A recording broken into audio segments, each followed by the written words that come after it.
आप अधिवक्ता हैं, इलाहाबाद हाई कोर्ट के। बहुत स्वागत है आप दोनों मेहमानों का हमारे साथ इस कार्यक्रम में शामिल होने के लिए। शुरुआत कृष्ण जी शुक्ल मैं आपसे करूंगा। पुराने दिव्यांग अधिनियम के मुकाबले ये नया अधिनियम क्या और कितने अधिकार देता है दिव्यांगजनों को?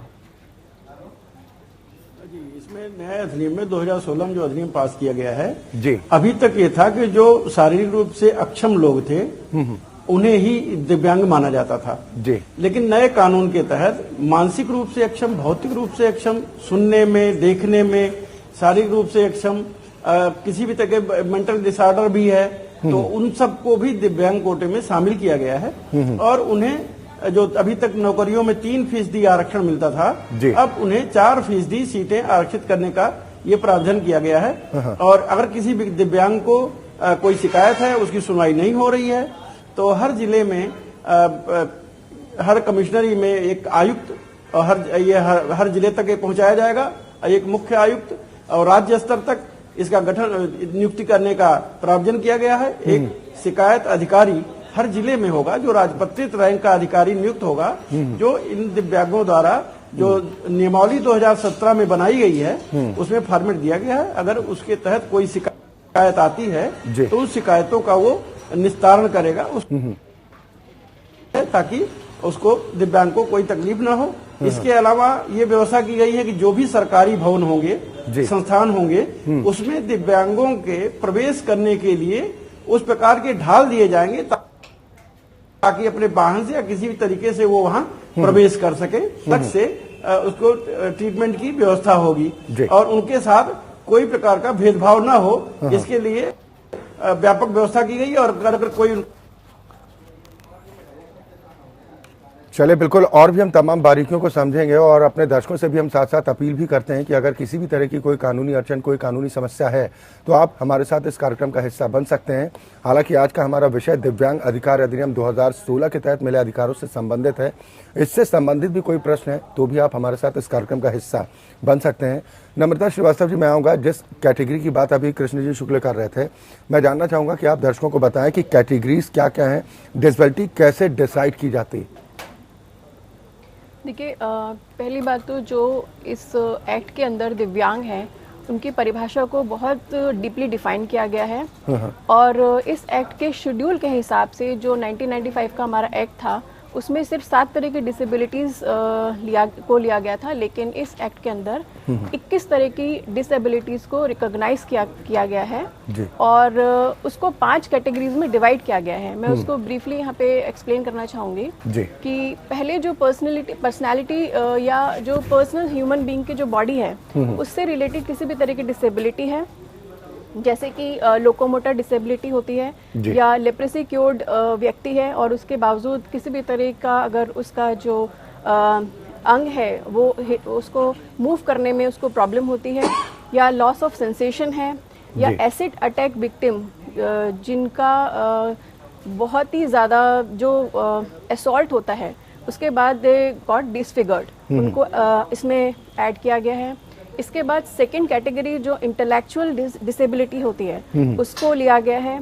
तीसरा इसके अंदर जो मेंटल डिसेबिलिटी है उसको लिया गया है। चौथा इसके अंदर जो न्यूरोलॉजिकल डिसेबिलिटी या ब्लड डिसेबिलिटी जैसे कि थैलेसीमिया के केसेस होते हैं। और पांचवा मल्टीपल डिसऑर्डर, कई तरह की उसके अंदर डिसेबिलिटीज हो सकती हैं। उसके बाद इन डिसेबिलिटीज को 3 कैटेगरीज में डिवाइड किया गया है। पहले वो लोग जो फिजिकल डिसेबिलिटीज के अंतर्गत आते हैं, दूसरा बेंचमार्क डिसेबिलिटी जिसमें कि 40% तक कोई व्यक्ति डिसेबल होता है, और तीसरा हाई सपोर्ट डिसेबिलिटी जिसमें कि 90% तक कोई व्यक्ति डिसेबल होता है। और इसके अंतर्गत वो व्यक्ति राज्य सरकार से आवेदन देके हाई सपोर्ट की डिमांड कर सकता है। बेंचमार्क डिसेबिलिटी के केसेस में जो हमारी हायर एजुकेशन इंस्टीट्यूट हैं या जो गवर्नमेंट या कॉर्पोरेट इंस्टीट्यूशंस हैं उनके लिए स्पेशल दिशा निर्देश हैं कि उनको 5% रिजर्वेशन मिलना चाहिए। तो इस बेसिस पे कैटेगरीज डिवाइड की गई हैं। जी, कृष्ण जी शुक्ल, मैं आपके पास आऊंगा। आप मुख्य आयुक्त की बात कर रहे थे और राज्य आयुक्तों की बात कर रहे थे। इस विधेयक ने निःशक्त जन मामलों के मुख्य आयुक्त और राज्य आयुक्तों को और क्या क्या अधिकार दिए हैं पहले के मुकाबले?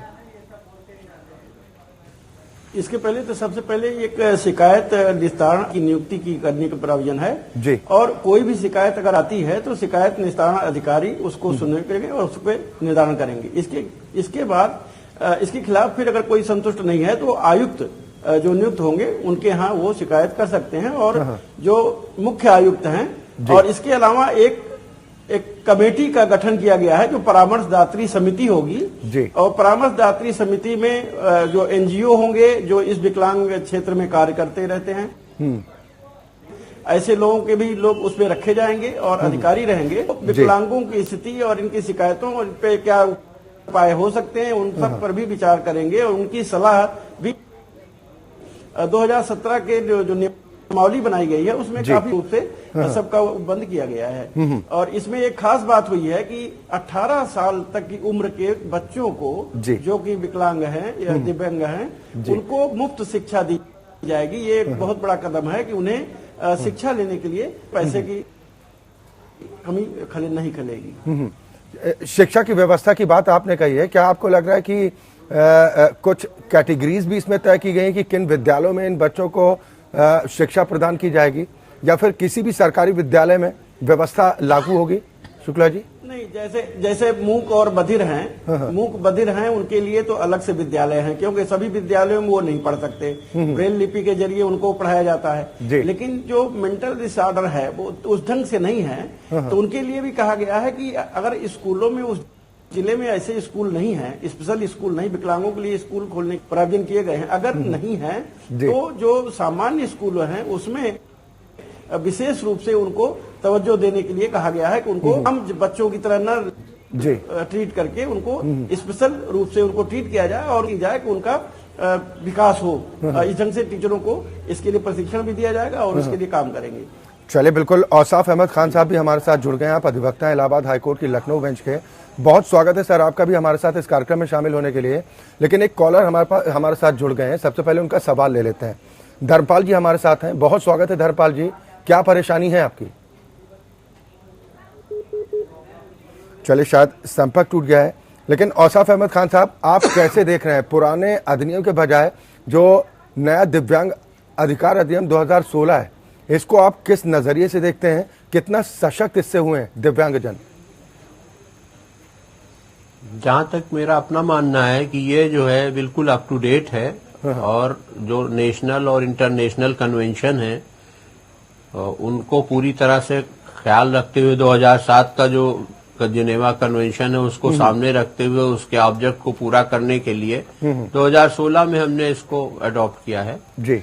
और बहुत अच्छे ढंग से हमने इसको ड्राफ्ट किया है। इसमें अपेरेंटली कोई ऐसी बात नहीं दिखती है जिससे कहा जाए कि कहीं भी इस लेजिस्लेशन में किसी तरह का झोल हो जी। और ये लेजिस्लेशन ये शो करता है कि हम जो है इंसानियत और ह्यूमैनिटी के लिए काम करते हैं और हमारा उद्देश्य जो है अपने ही परिवार और अपने ही लोगों के बीच को अलग से उनको अवहेलना नहीं बल्कि उनको प्यार से आगे बढ़ाना है। चलिए, यानी कि दिव्यांगजनों को जो अधिकार इस अधिनियम के तहत दिए गए हैं उनके सशक्तिकरण को लेकर है और ताकि उनके साथ किसी भी तरह का अन्याय न होने पाए। मैं नम्रता जी आपके पास आऊंगा जी। यदि इन तमाम व्यवस्थाओं के बावजूद भी किसी दिव्यांग के साथ भेदभाव किया जाता है तो किस तरह की सजा या फिर जुर्माने का प्रावधान इस अधिनियम में है? देखिए, पहली बात तो मैं बताना चाहूँगी कि ये UNCRPD एक United nation convention on right of a person with disability एक अंतर्राष्ट्रीय जो है संधि है और इस संधि को जो भी देश साइन करता है, रेटिफाइड करता है, रेटिफाइड का मतलब है आप कानूनी रूप से उसके प्रिंसिपल्स, उसके नीतियों को अपनाते हैं जी। हमारे भारत में ऑलरेडी 1995 जो एक्ट चल रहा था उसमें कई तरह की खामियां कह सकते हैं या फिर कह सकते हैं वो पर्याप्त नहीं था इंटरनेशनल कन्वेंशन की नीतियों के ऊपर और इस एक्ट को रिपील कर यानी खत्म कर एक नया एक्ट बनाया गया और 1 अक्टूबर 2007 को भारत ने इसे साइन किया, रेक्टिफाइड किया, जिसके अंतर्गत जो भी खामियां थी उसके ऊपर दोबारा से विचार विमर्श किया गया और एक नया कानून बनाया गया। ये बहुत ही सशक्त कानून है, अपने साथ कई तरह की विशेषता लेकर आया है और जहाँ तक दंड का प्रावधान है, तो पुराने कानून में इसमें कोई दंड नहीं था, वो आर्थिक सेवाओं को लेकर उसमें ज्यादा जोर दिया गया था। लेकिन इस कानून के अंतर्गत सख्त दंड के प्रावधान है। सेक्शन 89 से और 90 के बीच में यदि इस कानून के अंतर्गत दिए गए प्रावधान का किसी भी तरह का उल्लंघन कोई व्यक्ति करता है तो उसका 6 महीने की जेल और उसके बाद यदि वो रिपीट करता है तो उसमें जेल के साथ साथ 50,000 से 5 लाख तक का उसमें प्रावधान है, सजा है।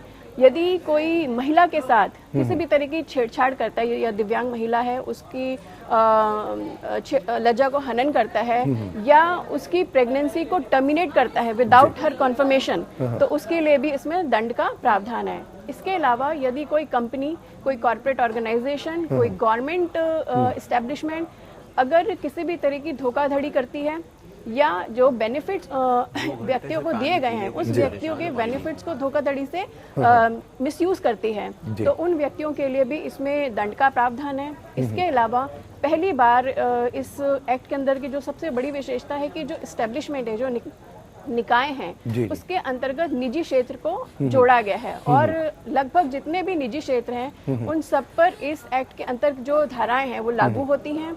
इसके अलावा जो पब्लिक प्लेसेस हैं, चाहे उसकी ओनरशिप गवर्नमेंट की है या किसी प्राइवेट इंस्टीट्यूशन की है, यदि वो जो एरिया है वो पब्लिक कॉन्टिन्यूटी यूज में आता है तो उस प्लेस जो है वो पब्लिक के लिए माना जाएगा, पब्लिक क्षेत्र के अंदर आएगा। तो इस प्रकार कई तरह की जो है सजाएं हैं उसके अंदर दंड का प्रावधान है। चलिए, एक और कॉलर बीकानेर से राजकुमारी जी हमारे साथ जुड़े हैं। बहुत स्वागत है राजकुमारी जी, क्या समस्या है, सवाल कीजिए।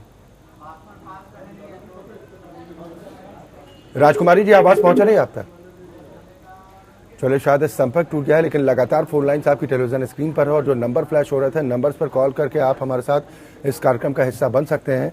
मैं औसाफ अहमद खान साहब आपके पास आऊंगा, क्योंकि जो आरक्षण की बात कही जा रही है कि 3 से बढ़ाकर 4% आरक्षण की व्यवस्था की गई है दिव्यांगजनों को, तो क्या ये निजी क्षेत्र पर भी लागू होगा? कि अगर निजी क्षेत्र में दिव्यांगजन अगर नौकरी के लिए अप्लाई करते हैं तो 4% का आरक्षण वहां पर भी उन्हें मिलेगा? ये बड़ा ही लीगल क्वेश्चन है और चूंकि आरक्षण का जो लॉ है वो अप्लीकेबल है on the public sector alone and all those corporation या इंस्ट्रूमेंटलिटीज जी, तो अब प्रश्न ये है कि जो प्राइवेट सेक्टर के लोग हैं वो इसको अपने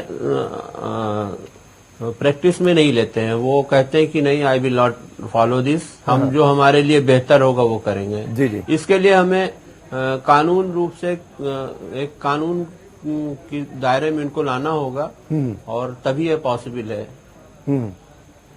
जैसा कि हम लगातार चर्चा भी कर रहे थे कि कितना सशक्त ये अधिनियम हुआ है पहले के मुकाबले, क्योंकि कुछ कमियां कही जाएं या फिर ये कहा जाए कि कुछ नई व्यवस्थाएं जोड़ देने से कि दिव्यांगजनों को ज्यादा से ज्यादा फायदा पहुंचे, इसलिए इस अधिनियम में बदलाव किया गया। लेकिन कृष्ण जी शुक्ल, जो हम ये चर्चा कर रहे थे कि अब सही मायनों में कहा जाए तो ये अधिनियम पहले के मुकाबले काफी सक्षम हुआ है, यानी नए विधेयक से दिव्यांगजनों के क्षेत्र में आपको लग रहा है कि बड़ा बदलाव है, और साथ ही ये भी कह सकते हैं कि अन्य विकसित देशों के मुकाबले अब हम भी उनकी बराबरी पर आ खड़े हुए हैं। बहुत अच्छा बदलाव किया गया है और इस कानून के आने के बाद अब हमको नहीं लगता है कि कोई और संशोधन या विचार की जरूरत है जी। विकलांगों के लिए अलग से शिक्षण संस्थान बनाए जाएंगे। जैसे एक फिल्म आई थी पा, जी जी, उसमें एक किरदार निभाया गया था, अमिताभ भाया था, तो उसमें भी उस कैटेगरी के लोगों को भी वास्तव में सब कुछ समझते हुए भी समझ नहीं पाते हैं, तो उनको भी विकलांग श्रेणी में लाया गया है। तब ऐसे लोगों को समाज में अलग से शिक्षण संस्थाएं खुलेंगी और उनमें उनको प्रशिक्षित रूप से अलग से उनको इम्प्रूवमेंट की और उन्हें वो बताने की कोशिश होगी कि आप भी समाज के अन्य लोगों की तरह समान रूप से आपको भी जीने का अधिकार है।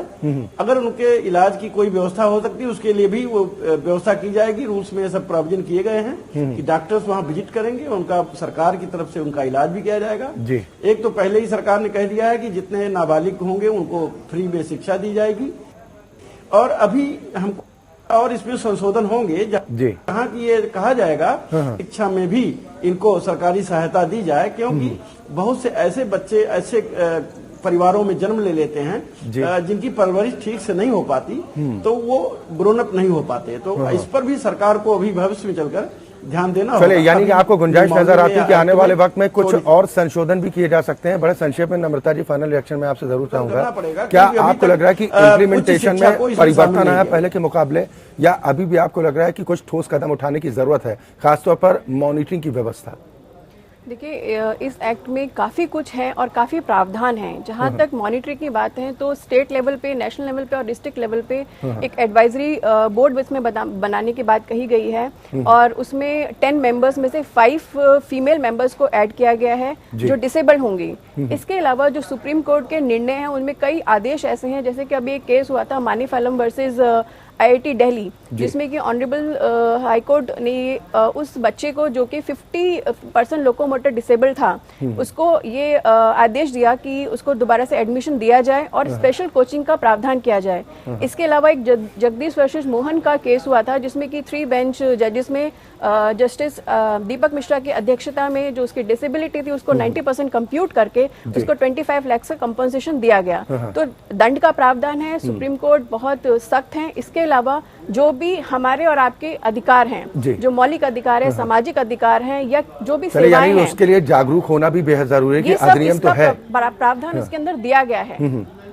चलिए, बिल्कुल, बहुत शुक्रिया आप तीनों मेहमानों का हमारे साथ इस कार्यक्रम में शामिल होने के लिए, इस विषय पर बारीकी से अपनी राय रखने के लिए। तो दरअसल जानकारी के अभाव के चलते एक बड़ा तबका इंसाफ की दहलीज से दूर रह जाता है, और इसी अभाव को दूर करने के मकसद से रोजाना हम आपके बीच में मौजूद रहते हैं, हर दिन एक नए विषय के साथ। फिलहाल हमारी आज की खास पेशकश में इतना ही, लेकिन APN न्यूज में खबरों का सिलसिला लगातार जारी।